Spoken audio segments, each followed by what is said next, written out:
Voilà, alors merci. Vous êtes très nombreux à réagir par rapport à cette question sur les médiateurs, les noms des gens. Vous êtes très nombreux. Si je n'ai pas lu votre message, par rigueur. Ne maintenez pas votre rigueur. Vous êtes nombreux. Il y a même ceux qui nous suivent à partir de leur téléphone, dans leur véhicule en train de nous suivre. Merci pour l'attention combien soutenue que vous portez à notre chaîne et aussi au travail fait. Alors vous aussi, vous voulez envoyer vos messages, c'est simple. Vous êtes sur Facebook, Prophète Jean-David Kilolo. Prophète Jean-David Kilolo. Vous cliquez sur suivre. Suivre. Vous cliquez sur suivre et puis vous allez envoyer votre message, Messenger. Et puis on va certainement interagir avec vous. Moïse Chamala, le temps pour nous de prendre le jingle pour le recevoir.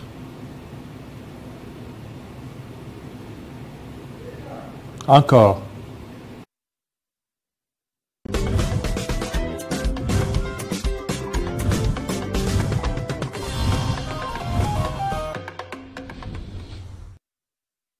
Voilà. Alors, Chamala Moïse, bienvenue. Merci Jean-David Kilolo et bonjour à tous ceux qui nous suivent de partout dans le monde. Bien portant ce matin? Ça va, les embouteillages de Kinshasa, casse-tête, oui, bon, casse-tête. J'ai pris deux motos pour arriver ici. Il faut déjà s'habituer, il faut dire qu'il y a toujours des embouteillages chaque jour. Si vous avez ce mental que chaque jour il y a des embouteillages, vous allez prendre toutes vos précautions. De vous réveiller un peu tard et tôt, parce que deux fois aussi à Kinshasa, tellement qu'il fait très chaud, deux fois. Pour dormir un peu tôt, c'est tout un problème. C'est compliqué. Il faut un peu être à l'extérieur, prendre de l'air et puis dormir vers minuit, 1 heure. Alors vous dormez des minuit, 1 heure pour vous réveiller à 5 heures, vous n'avez pas assez dormi. Voilà, tout ça. Ça, ce sont les méandres qui n'ont. Vous sentez la fatigue, Jean-David Kilolo? Effectivement. Peu importe les heures, nous levons presque tous les jours à 5 heures, mais très compliqué d'arriver aussi. J'ai quitté la maison à 6 heures avant quart même. Mais je suis arrivé ici à presque 8 heures. Donc c'est très compliqué. C'est très compliqué. Alors, qu'est-ce que vous avez prévu? Alors, Jean-David Kilolo, tous nous savons que la guerre à l'Est préoccupe les gens comme étant c'est de la majorité de l'opposition, la société civile, les confessions religieuses. Jean-David Kilolo, chacun donne son avis. Nous avons échangé avec Donald Kabasile. Donald Kabasile qui est communicateur, je dirais, de l'Union sacrée en général. Sur tout ce qui se passe, lui qui est quand même, c'est de ce côté, on peut dire, du pouvoir. Nous lui avons posé quelques questions. La première, c'est de savoir. Aujourd'hui, les chefs de l'État ont accepté, les gouvernements congolais ont accepté aujourd'hui d'avoir un dialogue direct avec la rébellion du M23. Qui dit dialogue, dit aussi Jean-David Kilolo, cahier des charges, est-ce que vous allez vous soumettre aussi aux demandes des uns et des autres pour que la paix revienne? Aujourd'hui, la mission de la SAMI-DRC en République démocratique du Congo est presque à la fin. Il y a maintenant retrait des troupes. Est-ce que c'est un abandon ou quoi que ce soit? La RDC a signé un contrat, un partenariat, je dirais, avec les États-Unis, un contrat des minerais en échange de la paix. Nous avons même vu Ronnie Jackson qui a échangé ce dimanche avec les présidents de la République démocratique du Congo, tout justement sur cette question. Est-ce que cela n'amène pas les présidents de la République en voie d'hypothéquer la République démocratique du Congo afin d'avoir la paix? Toutes ces questions ont été posées à Donald Kabasile. Et la première question au Jean-David Kilolo était celle de savoir, dialogue avec les M23, comment est-ce que le gouvernement ou le peuple doit les prendre? Voilà, on suit.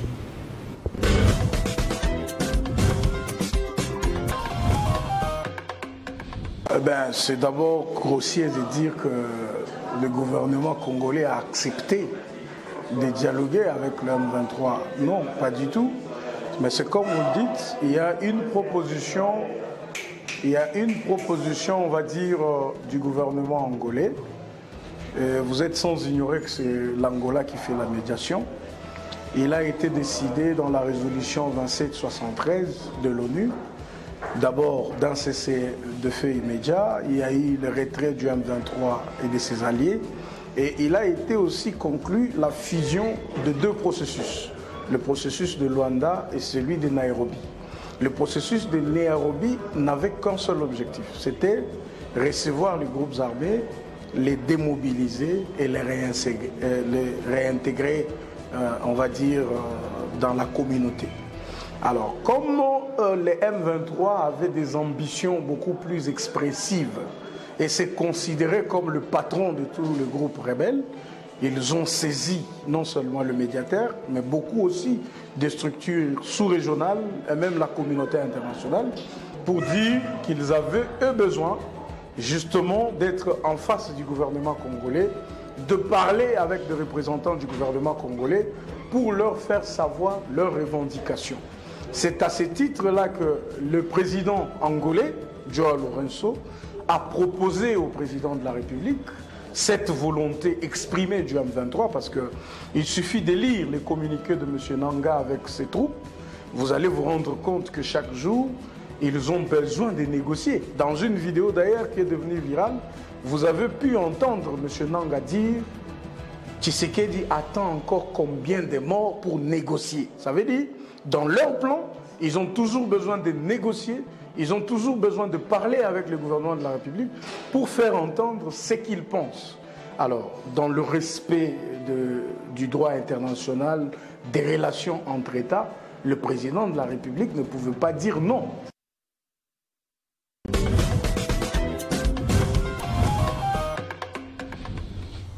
Voilà, maintenant, là, ils sont en train de chercher comment maquiller. Ils étaient là, non, dialogue, pas dialogue, pas dialogue. Il y a même d'autres personnes, ceux qui parlaient du dialogue, ils étaient un peu vilipendés. Aujourd'hui, les communicateurs cherchent à maquiller, cherchent à tout ça. Dans toute société, dans toutes les guerres, la conclusion, c'est par un dialogue. Même si aujourd'hui, c'était la RDC qui avait gagné, on vous demandera toujours de dialoguer. Ou même si donc c'est toujours la guerre et c'est toujours le dialogue. C'est une vertu africaine. Et nous n'allons pas nous départir de cela. Ça doit être notre quotidien. On a vu même dans il y a des colorations politiques derrière entre le conflit russo-ukrainien et aussi sont maintenant autour d'une table, les questions de dialoguer, Jean-David Kilolo. Vous savez, il y a eu beaucoup de morts. Lorsqu'on parle des Goma actuellement, on parle de 9000 morts, on parle de 7000 morts, on parle de 8000 morts, c'est trop. Quand on parle des Bukavu, on parle des morts, 3000, 2000, chacun donne son bilan. Sans compter d'autres villes qui sont tombées bien avant, Bunagana, Rumangabo, Rutshuru, Sake, et ainsi de suite, Jean-David Kilolo. Donc, aujourd'hui, il ne faudrait pas seulement voir les mauvais côtés de l'affaire. Si on parle des processus de Nairobi, on pourra réinsérer ceux qui ont les armes. Alors, vaut mieux les mettre sur table, mais aussi, Jean-David, il faudrait juste échanger, dialoguer, afin de retrouver la paix. Vous savez, aujourd'hui, s'il y a ce qui est à la Jean-David, il n'y a pas de paix. D'un côté, ça tire. Ici, à Kinshasa, on se repose. Entre-temps, on est dans les manœuvres. Et là-bas, on ne va pas dialoguer. D'autres, on va dialoguer. Tantôt, on va attendre que les cutus viennent des pères spirituels. Tantôt, les partis politiques ne sont pas d'accord. Tantôt, d'autres institutions qui disent on ne va pas se plier devant. Et d'autres disent non, il faut qu'on parle. Et puis, Vital Kamerhe l'a proposé avant l'époque, alors que cette histoire était encore au niveau des Bunagana. Donc, mettre les Rwandais, les Burundi et mettre les M23 au milieu, parler d'une pyramide et au milieu, question d'échanger. Mais bon. Ça n'a pas abouti à ce qu'on s'attendait, mais aujourd'hui, voilà, on en est quand même en quelque chose. Si les délégations sont déjà composées, et du côté de la République démocratique du Congo, je pense aussi du côté du M23. Alors, la deuxième question, Jean-David Kilolo, c'était de savoir qui dit qu'il y a des charges. Est-ce que la République démocratique du Congo va se plier aussi aux demandes de la rébellion du M23? Voilà, déjà ceux qui vont s'y rendre, ils vont mettre sur la place ou sur la table les préalables. Ils ont besoin des préalables pour savoir où ils en sont. Ils doivent quand même tout faire pour qu'ils soient. Alors, bonjour, monsieur le journaliste Jean-David. Pour moi, Mboussa Nyamwisi est le meilleur technicien qui pourrait mieux négocier, car il a la maîtrise de la sous-région. Et puis, il connaît les stratégies de nos ennemis. Évitons les populismes là où on parle des vies humaines. Le peuple souffre, évitons les pires. Voilà, ça c'est monsieur l'ingénieur Elsa. Ingénieur Elsa qui répond. C'est Jonathan Djoko. On ne peut pas parler de l'Est sans leurs acteurs majeurs qui maîtrisent exactement cette situation. Juste de vous informer que Sambou Sanyamou ici, dans ces délégations, je ne vois rien de bon. Pourquoi je dis cela? Il est celui qui connaît cette situation régionale parfaitement, dans son cœur. Et puis il maîtrise les stratégies rwandaises, ougandaises. Pour la simple raison, il avait déjoué le RCD pour pallier à la réunification de notre pays. Soyons vrais. Voilà. Ouais. Voilà un peu des réactions. On prend la deuxième question, puis on revient. Je veux commencer à lire vos messages. Je vous avais dit, le principal sujet, c'est les dialogues ainsi que les délégués. Aujourd'hui ou demain, nous allons revenir suffisamment sur ça. Envoyez vos messages, envoyez vos réactions. On comprend bien que ce qu'on a dit déjà la semaine dernière, qu'on veut certainement qu'il y ait dialogue, mais pensez beaucoup plus à ceux de l'Est qui maîtrisent beaucoup plus cette situation. Mais le critère, c'est le chef de l'État à qui revient cette prérogative de pouvoir désigner des gens pouvant représenter la RDC au niveau de Luanda. Ce qui a été fait, il y a eu des gens.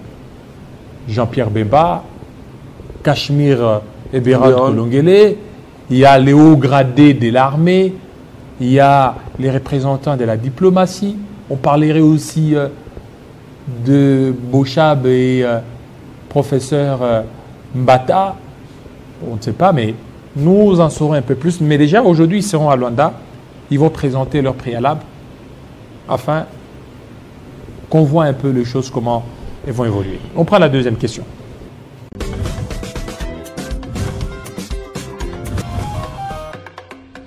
La première façon, c'est le plan rwandais du dialogue. Le plan rwandais du dialogue, c'est de dire, gouvernement congolais, venez négocier avec le M23, prenez plus de 10 000 combattants qu'ils peuvent avoir qui sont des Rwandais, réintégrez-le dans votre armée, donnez-leur de poste, donnez-leur le pouvoir de commandement. Ça, c'est le plan rwandais de la solution à la crise. Le plan congolais, c'est celui de dire, nous n'avons pas besoin de parler avec des Rwandais qui se font passer pour des Congolais. Pas du tout. Nous avons besoin de parler avec chaque Congolais qui veut la paix de son pays. Parce que, pourquoi le président avait-il accepté le processus de Nairobi? Là où on voyait des groupes armés venir avec des armes, laisser les armes, se faire réintégrer, se faire enregistrer avec tout le programme que vous connaissez sur le sujet. Ça veut dire que ces gens qui ont pris des armes, ils sont également ennemis du pays. Mais quand le gouvernement avait accepté le processus de Nairobi, c'était pour que ces groupes rebelles qui viennent avec des armes déposent leurs armes, qu'on voie dans quelle mesure on peut les réintégrer, qu'est-ce qu'on peut leur apprendre à faire. Et c'est ça le plan congolais de la solution à la crise. Donc si le M23 vient et qu'il parle de la résolution de la crise selon le plan rwandais, ça ne sera pas résolu. Mais s'ils acceptent, comme les autres, à se démobiliser, à déposer les armes et peut-être à être, parce qu'ils ont besoin d'un minimum de sécurité, vous savez, Nangal a dit qu'il a déjà perdu ses biens, il a perdu ses parcelles, il a été condamné à mort et tout. Il n'a plus rien d'autre à faire que la guerre. Vous voyez? Et ils ont saisi, en train de pleurer, la communauté internationale. Comment nous allons faire? Parce que les Rwandais vont rentrer chez eux. Mais nous, on devient quoi? Si on reste au pays, on va nous tuer, on va nous arrêter et tout. Ça, c'est selon lui. Alors, quelle voie de sortie on peut trouver? Parce qu'on veut la paix, finalement. Et donc, le gouvernement de la République est en train de réfléchir pour voir quelle recette apporter. Et donc, ce n'est pas que nous avons deux processus différents. Non, le gouvernement d'union nationale qu'on voulait, on voulait ce gouvernement avec tous les Congolais. Ceux qui ont pris des armes et ceux qui n'ont pas pris des armes. Mais ceux qui sont prêts à parler, à privilégier la paix de leur pays, à privilégier les intérêts de leur pays. Donc, ça va de même. Donc, même si on parle avec certains groupes armés, même si on parle avec des Congolais qui n'ont pas pris des armes, ça revient au même temps que le plan qui est exécuté, le plan congolais.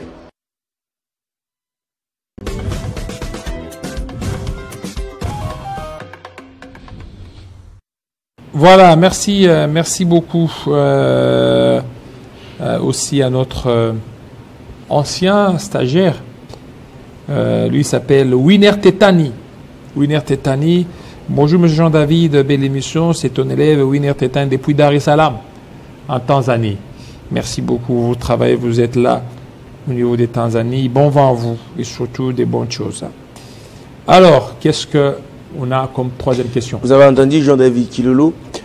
Il faudrait dire que s'il y aura dialogue, chacun voudra des assurances.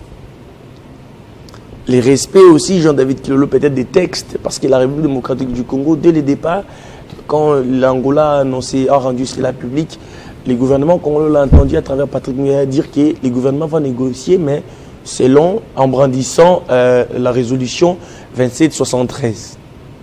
On sait ce que la résolution 2773 stipule, Jean-David Kilolo. Les gouvernements congolais veulent de son côté qu'il y ait cette résolution sur table, et bien sûr aussi c'est maintenant ceux qui seront devant, et eux aussi voudront des assurances, Jean-David Kilolo. Pour que la paix revienne, je vous dirais en réalité qu'il faudrait quand même un rapport de confiance entre ceux qui sont dans la brousse, je dirais comme ça, ceux qui sont armés et ceux qui sont également aux affaires. Même pour mettre les peuples congolais au même piédestal, entre les deux, Jean-David Kilolo, il faudrait vraiment qu'il y ait cela. Et un beau BDT, il faudrait aussi qu'il y ait les suivis. C'est ce qui sera très important, parce qu'après, lorsqu'il n'y a pas suivi, il y aura encore revendication. Et ça risque d'être très, très, très compliqué. On a entendu les gars en train de les dire, en expliquant qu'ils veulent les accords. On a entendu Nanga réclamer qu'il lui n'a plus rien, il n'a plus d'autre choix que faire ce qu'il a à faire. Alors, la troisième question, Jean-David Kilolo, était celle de savoir que la mission de la SAMI d'IRC aujourd'hui est en train de retirer ses troupes progressivement en République démocratique du Congo. On sait combien cette mission a été quand même importante dans un certain coin. On l'a vu au niveau des Goma, il y a eu 14 militaires sud-africains qui ont succombé pour quand même essayer de sauver cette ville malgré qu'elle a été prise. Alors, ne pensez-vous pas qu'en quelque sorte la République démocratique du Congo est en train d'être lâchée? C'était ça la troisième question. Voilà, c'était ça la troisième question. Je veux lire un téléspectateur qui a gardé l'anonymat. Je vous suis dans l'émission 50 Bonjour et je vous félicite pour la prestation. Pour ce qui concerne les négociations de Luanda, je propose qu'on y envoie pas toutes les personnes qui ont été rebelles à l'époque, surtout ceux qui ont été parrainés par l'Ouganda et le Rwanda. Il a cité les noms, Bemba, Mboussa et Mbosso. Est-ce que Mbosso a été... Je ne sais pas. Est-ce que c'est vrai? Point d'interrogation. Est-ce que Mbosso est là-bas? On ne sait pas. Il ne fait pas partie de cette délégation? Je ne sais pas. Je ne sais pas. Ils sont tous connus, même si certains sont blanchis par leur présence dans l'union sacrée. Gratitude. Signé Pampampan, il dit « Ne citez pas mon nom, je garde certainement votre nom. » Alors, on suit la troisième question.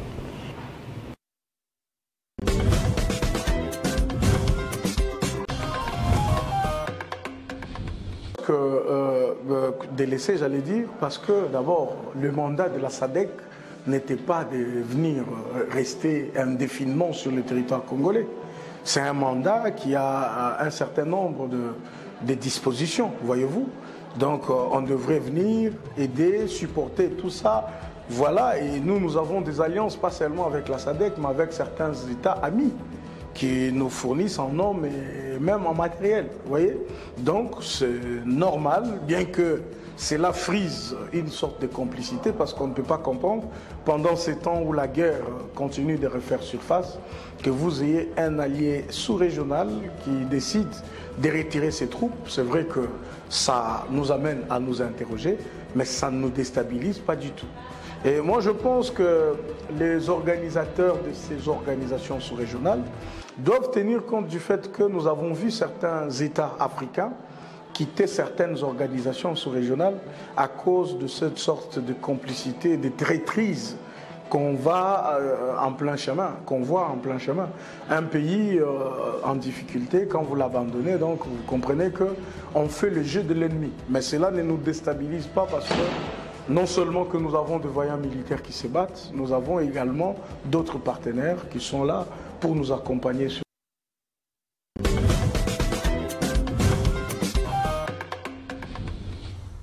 Voilà, merci beaucoup. Je vous avais dit comment nous écrire, parce que je vois que c'est un sujet très alléchant. Beaucoup de gens veulent réagir.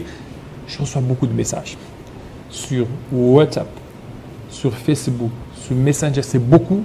Donc, je suis en train de voir, si je n'ai pas lu votre message, ne m'en tenez pas rigueur. Il y a d'autres, quand je veux voir, je veux lire, ok, c'est bon.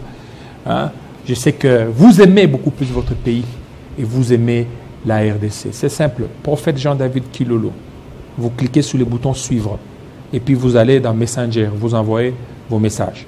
Prophète Jean-David Kilolo, cliquez sur suivre, suivez, donc aimez la page Facebook Jean-David Kilolo. Vous aimez la page, puis vous cliquez et puis sur Messenger, vous envoyez, on va interagir avec vous et ça sera quelque chose de bien et de très important. La quatrième question. Je pense qu'aujourd'hui, la République démocratique du Congo s'est émis, je dirais même devant ses responsabilités, Jean-David Kilolo. Le fait que ses troupes vont y aller, c'est aussi le temps de réorganiser l'armée. Vous savez, Jean-David Kilolo, il n'y aura personne qui va mieux défendre ces pays que vos propres soldats. Il ne faut pas compter sur la SAMI-DRC. C'est vrai qu'ils peuvent venir en appui, mais il faudrait vraiment, en tout cas, Jean-David Kilolo, renforcer les troupes en tout. C'est-à-dire salaire, solde, comme on aime bien dire, les équiper, les mettre dans des bonnes conditions pour mieux défendre la patrie. C'est très important. Alors la quatrième question était celle de savoir, est-ce que l'accord minier signé entre la République démocratique du Congo et les États-Unis pourra apporter une solution pérenne face à cette crise et à ces conflits, Jean-David Kilolo? Est-ce qu'en les signant, ne pensez-vous pas que les chefs de l'État ont en quelque sorte hypothéqué la République? C'était ça la quatrième et la dernière question. Voilà, on suit la quatrième, c'est la dernière d'ailleurs. La dernière question. Bonjour Jean-David, je suis votre fan numéro 0. Je vous suis chaque jour avant de sortir. Vous faites un travail louable. Que Dieu vous bénisse. Merci beaucoup. Madame Sylvie Mbongo. On suit la question suivante, la dernière d'ailleurs.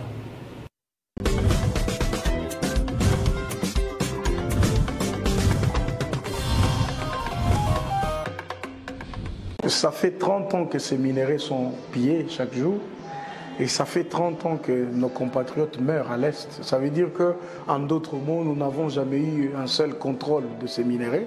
Si on peut faire un troc moderne avec les États-Unis pour que les États-Unis ramènent la sécurité pour ces minerais dans cette partie-là, moi je ne vois aucun problème. Surtout que ceux qui les achètent à vil prix, au prix de sang. Nous avons des compatriotes qui meurent et avoir une puissance comme les États-Unis, au lieu de leur payer pour qu'ils viennent nous accompagner sécuritairement, on peut faire un troc des temps modernes. Ça veut dire qu'ils nous ramènent la sécurité. On se convient sur les matières premières qu'il y a. Si cela peut nous amener la paix, on est prêt à tout. Ça veut dire la santé, tout comme la vie humaine n'ayant pas de prix, eh ben, on peut conclure n'importe quoi pourvu que la paix revienne. Et puis je vous signale que quand ces minéraux quittent la RDC, ça va au Rwanda, c'est le Rwanda qui prend les impôts et les taxes. C'est le Rwanda qui en profite. Mais ici, c'est question maintenant que les négociateurs, que le président mettrait dans des commissions, puissent voir la partie congolaise, qu'est-ce que nous on gagne. Parce qu'on peut leur dire, écoute, les minéraux sont ici au Rubaya ou je ne sais pas quoi, vous voyez. Alors, ça ne peut pas sortir vers le Rwanda, il faut que ça sorte vers Maniema, que ça rentre à, je ne sais pas, Mujimai ou Lubumbashi, ça peut aller à Kananga et puis ça sort par... Nous aurons des impôts, nous aurons des payages, ça va créer une activité, ça peut provoquer des infrastructures routières qui seront faites, les aéroports peuvent aussi être amenés à profit. Nous pouvons demander aux entreprises américaines de venir installer leurs usines ici en RDC. Ces usines peuvent engager beaucoup de Congolais et moi je ne vois pas de mal à faire.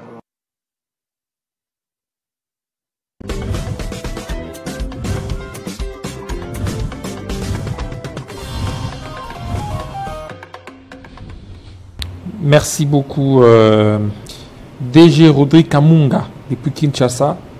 DG Rodrigue Kamunga, leader. Merci d'être des cœurs avec nous, monsieur le DG. On a terminé avec vous, comme ça, quelques mots pour terminer. Exactement, Jean-David Kilolo, comme l'a dit Donald Kabasele, si cet accord se négocie bien, la République démocratique du Congo peut se retrouver, mais également on peut aussi avoir cette paix à l'est de la République démocratique du Congo. Vous savez, ces minéraux ont toujours été ici. Peut-être que ça va nous apporter quelques raffineries. Les faire raffiner avec qui à travers eux, on peut aussi bien les vendre. Bon, il faudrait ces questions de bien négocier et de tout bien structurer, Jean-David Kilolo, afin que la République démocratique du Congo trouve gain de cause. Voilà, merci. Merci beaucoup, Madame Sylvie Mbongo, depuis Paris, France. Merci parce que vous êtes en train de nous suivre. Nous sommes très contents de vous. Merci, Madame. Voilà, alors ça n'est fini avec vous. C'est tout, Jean-David Kilolo, pour ce matin et à demain. Les climats, comment est le climat? Bon, il fait froid. Il va pleuvoir, oui. Il va encore pleuvoir? Oui, oui. Parce qu'il a plu toute la nuit. Hein? Merci. Alors, tout de suite.